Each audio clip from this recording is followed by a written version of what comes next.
Modoni asked me to speak about self-advocacy. It's not just about speaking up, it's about speaking truths, our truths.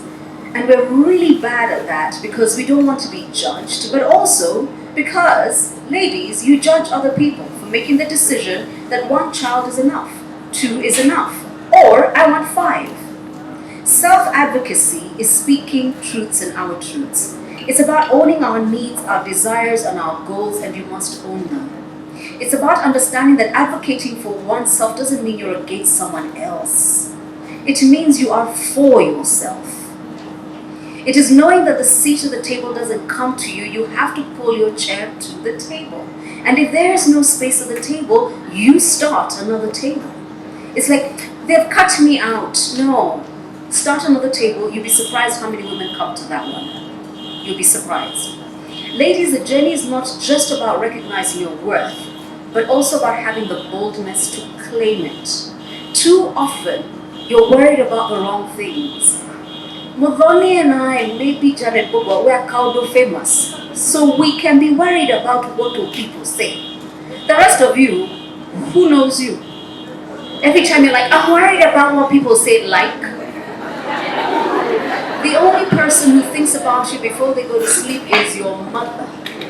That's about it. So if the thing holding you back is, oh, I don't know, what watasemaje, watasema watalala, and by the way, watalala unono, you'd be shocked. You need to articulate your needs, you need to set your boundaries, and being the first to stand up for yourself, because if you don't, no one will. Self-advocacy is about embracing your voice, owning your truth, and asserting your space in this world. Now, self-advocacy doesn't mean you are never scared. Chances are you always are. I mean, I know she hasn't said it to me, but as I flipped, I got the book before all of y'all because I wrote the foreword. But she must have looked at it over and over again and wondered, will people read my book? Will they understand what I'm saying? Will they receive it? You see, it's not that you're not scared. It means you can advocate for yourself despite the tremor in your voice, because your dreams deserve that courage. It means you push forward even when comfort zones beckon you to stay put, because potential is not up for negotiation. The things you want, someone once told me, if you knew the treasure trove in heaven that has everything that is for you, you'd kick yourself for not asking God to give it to you. And if you've known me long enough, you know that my prayer is that of Jabez. And I say it without hesitation, that you will bless me indeed and expand my horizons. You must, because the truth is, it is there. But Jabez cried out to God and said, bless me. The question is, why aren't you doing it? And while you advocate for yourself, remember, becoming the woman of your dreams is not a passive act. It is about doing the work. It's about being purposeful and understanding that this dream does not materialize through wishful thinking. You can go and listen to every 40 hertz YouTube video you want and manifest in the mirror. I'm sorry, you're going to have to do the work. It is crafted through consistent, purposeful action. Every chapter of Modoni's book is a call to action. You will love reading it, but then you'll be left wondering, what am I going to do now? It's a blueprint to build a strategic plan to progress. This book is Modoni's invitation to you to rise to your own occasion, to recognize that you are the sculptor of your destiny, the author of your life story. And I want you to stay with that. I hope you realize you're not a mere character in a play that was written just by circumstance, by some person. You are the playwright. You are the director. You are the leading lady. Nobody's going to call the shots but you. Nobody calls action but you, and nobody calls cut but you. And often I think there is a need to say, Modoni, can you coach me? And she gives you the tools, and then you think because you sat with her something will happen. You will have to do the work. You will have to do the work. Doing the work means you show up even when the excitement fades, and it does fade. It does. Even when progress seems slow, and sometimes it's slow. And especially when giving up feels like the easier option. Remember what she said about women's businesses? When the going gets tough, like, hii biashara imenishinda, wacha nifunge, nitauza hii duka. And then you meet Pius, who was in high school with you, and he's doing better than you, and you're like, how? Because he refused to give up. Doing the work is about committing to growth, embracing the grind, and finding joy in the incremental victories. Ladies, becoming the woman of your dreams isn't a destination. It's a constant evolution. And I tell you now, the woman I was at 25 is not the woman I was at 30. It's not the woman I was at 35. It wasn't the woman I was at 40. And as I roll into my 50s, you are not even ready for me. No, really. Because there seems to be sometimes a destination, and it's called one day I'll, or when I. And then when that doesn't happen, you give up. Because if you look through Instagram, everybody seems to be doing better than you. Their eyebrows are better than yours, their eyelashes are better than yours, their contour is better than yours, and so is their car. You've got to be in constant motion and constant evolution. I think it is Lillian who asked you to change your friends. Ladies, this is not high school. I know we promised to be friends forever and ever and never, never, never. I'm sorry. No. Through every season and every point you evolve, you will look for new people. There's somebody once told me, new levels, new devils. True. And there are some places where you're going that the people you're with right now cannot come. Because they can't handle high altitude. They'll pass out. You've got to leave them behind. Because you can't carry that body up a mountain and back down again. You meet her at the bottom again and you have tea. And it's okay. It's okay. We're not in high school. I'm sorry. Okay? But for me, I know this. That my constant evolution means I know that every 5 to 10 years, I will change. Same tone, different tempo. I win or I win. Doing the work is about being better than you were yesterday and keeping that trajectory of improvement as a constant in your life. It's about setting your intentions, not just with words, but with actions. It's about taking Modoni's insights and turning them into tangible, everyday habits that inch you closer to your zenith. I had to put in a big word. Ladies, here's to becoming the woman of your dreams. And remember, she's already within you, waiting to awaken. Cheers to becoming the woman of your dreams. May she be everything you always knew you could be and a lot more. Modoni, thank you and congratulations. How many people know in your knower that you cannot be happy when you're broke?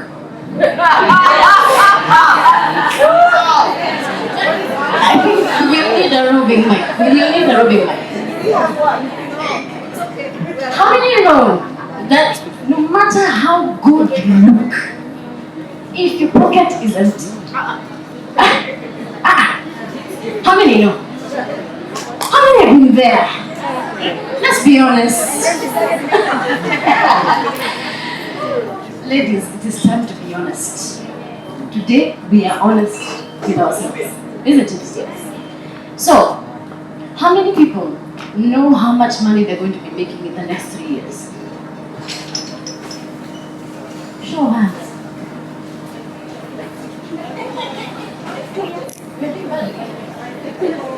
Tough question. Okay, how many people know when they're about to resign? When you know you're about to resign, you know. How many know at the beginning of your job when you're going to resign? You know how many years you're going to give your employer? How many? You just have her.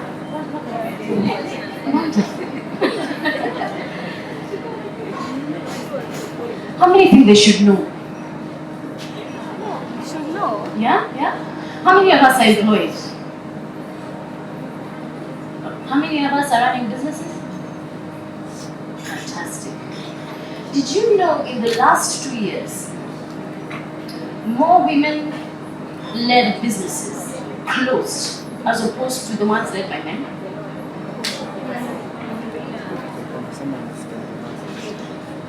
From 74 to 70%. Yet the ones led by men grew to 72% from 70%. Do you know the number one reason businesses close? Lack of finances. Why do you think that is? Someone answer. We're emotional about money. We are emotional about money. We don't want people to know we are broke. How many of us know it's a secret when we are broke? That's why you're not even raising your hand. No. We're emotional about money. We are afraid of people knowing that we are not making it. Character speaks for you. Your wardrobe follows.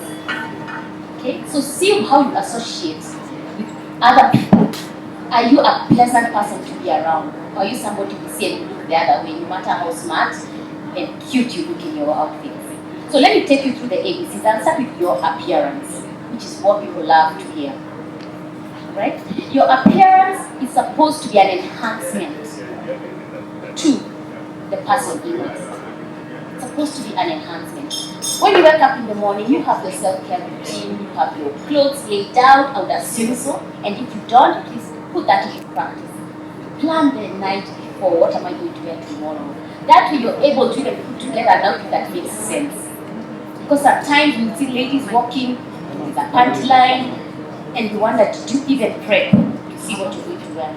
And as the lady who said, the lady who measures bras, your innerwear should be equal to your outerwear. Can you imagine you trip and fall and your dress goes up? What are we going to see? What are we going to see there? It's happened to me. My dress, the zip, I had those dresses that have a zip from top to bottom, and the zip snapped. I was not shy. I was happy what was behind there. And I walked back to my car and I was like, whoever is in the elevator with me, too bad, enjoy the view for the short moment. And I got to the car, I always have a spare dress in my car. So again, if you have a car, try and pack something extra for any time there's an accident. Even shoes, have something in a basket in your boots. You just never know. So I went into the car, changed up clothes, and I continued with my duties. And the clothes that were in my car also pleasant put together. Okay, so your appearance, your makeup. I know you say, I don't like makeup. Ladies, embrace me. Donnie, oh my goodness, I am emotional today. I am happy. Ladies, becoming the woman of your dreams. This book will be available for you tomorrow.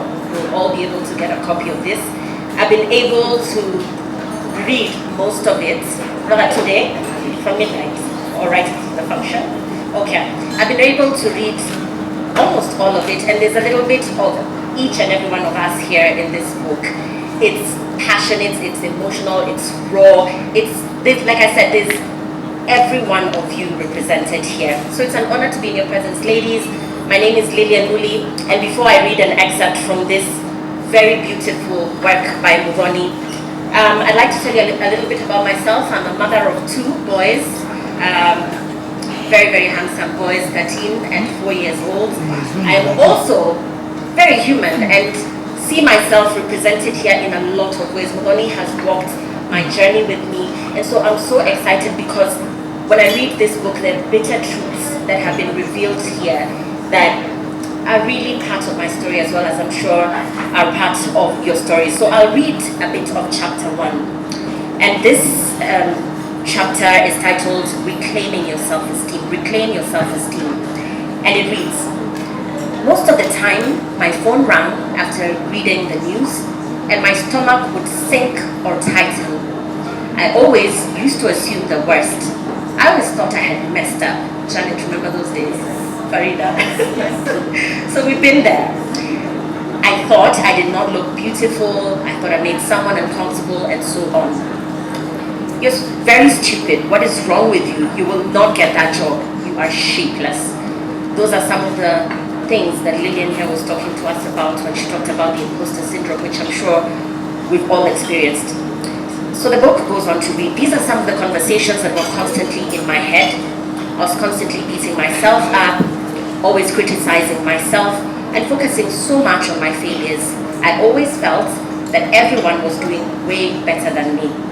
I looked pretty on national TV, but deep down, I was broken. Looking back, my anxiety and always feeling like I'm not good enough are feelings I've had since childhood. So you'll be able to read more on this. And then comes an exercise. And Caroline said that this is a workbook. So you'll be able to walk with this book, as you're having coffee, when you're having your quiet times, and over again, you'll be able to start living the truth that is in this book. So she says, and this is an exercise that she says that you should all practice. I want you to tell yourself the following statement 3 times before you go to the next chapter, and write it down somewhere. Preferably, write it in your phone if you carry it along with you, so that you can always repeat these words to yourself every time you're going through hardships or struggles. Listen to this, ladies. And she says, say this. And my pastor says, when you're saying something, proclaim it by, okay, so this is mine, but anyway, you don't have to do that. So it says, I'm doing the best I can with whatever I have. Life is not always roses and sunshine, and that's okay. I will overcome. I always do. I love you, Lillian. She says Modonia, but I'm saying Lillian because I'm saying this to myself. And this is something, she's insert your name as you say that. I love you. I love you, Lillian. I love you, Wanjiko. Can't do that. This is you now saying it to yourself. I love you, Lillian, and I'm here for you. Listen to this once more, ladies. I am doing the best I can with whatever I have. Life is not always roses and sunshine, and that's okay. I will overcome. I always do. I love you,